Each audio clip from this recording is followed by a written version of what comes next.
நமச்சிவாய வாழ்க, நாதன் தாள் வாழ்க. திருப்பூர் மாவட்டம் காங்கேயம் பகுதியில் இருக்க சிவன்மலை முருகன் கோவிலில் ஆண்டவன் உத்தரவு அப்படின்னு ஒரு பெட்டி வைக்கப்பட்டிருக்கு. அது என்ன பெட்டி அப்படின்னு நம்ம சுற்றி இருக்க மக்கள்கிட்ட விசாரித்தா அதிர்ச்சியான தகவல்களும் சில ஆச்சரியமான தகவல்களும் நமக்கு கிடைக்கிது.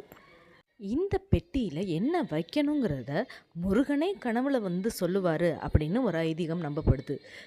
கொரோனா வர்றதுக்கு சரியாக 1 வருஷத்துக்கு முன்னாடி ஒரு பக்தர் கனவுல முருகன் தோன்றி அந்த பெட்டிக்குள்ளே மஞ்சள் வைக்கணும் அப்படின்னு சொன்னதாக சொல்லப்படுது. அதனால அந்த பெட்டிக்குள்ளே மஞ்சள் கயிறு 1 வருஷம் ஃபுல்லாக இருந்ததாகவும் சொல்லப்படுது. கொரோனா வர்றதை அறிகுறியாக முருகன் காட்டிட்டாரு அப்படின்னு இன்றைக்கும் அந்த பகுதி மக்கள் நம்புகிறாங்க. அதே மாதிரி இந்த வருடம் நெல்லையை சேர்ந்த ஒரு பக்தர் கனவுல முருகன் தோன்றி அந்த உத்தரவு பெட்டிக்குள்ளே வேல் வைக்கணும் அப்படின்னு சொன்னதாக சொல்லப்படுது. அந்த பக்தர் கோயிலில் தெரிவித்தக்கப்புறம் குருக்கள் முருகனோட உத்தரவை கேட்டு அதில் சரின்னு வந்தக்கப்புறம் அந்த பெட்டியில் மறுபடி வேலை வச்சதாக சொல்லப்படுது. இன்றைக்கும் அந்த வெள்ளி வேல் தான் அந்த ஆண்டவன் உத்தரவு பெட்டிக்குள்ளே இருக்குது. 20/4/2024 வச்சதுன்னு கீழே கோவிலில் எழுதி போட்டிருக்காங்க. இதில் ஆச்சரியமான விஷயம் என்ன அப்படின்னா, அந்த பக்தர் இதுவரைக்கும் இந்த கோயிலுக்கு வந்ததே இல்லையாம். இது ரொம்ப அதிர்ச்சியாகவும் ஆச்சரியமாகவும் இருந்தது. முருகனோட அற்புதங்களை விவரிக்க வார்த்தைகளும் வேண்டுமா என்ன?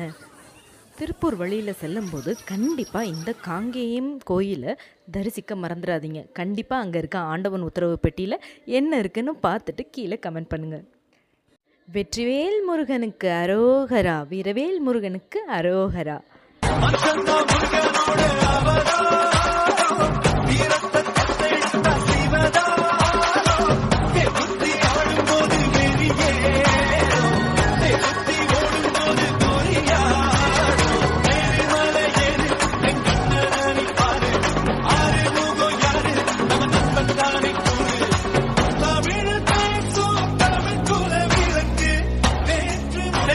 தமிழனுக்கு முதலாட்டம் புலிவேச்சம் எங்களுக்கு புகழ் கூட்டம் வீரந்தான் கந்தனுக்கு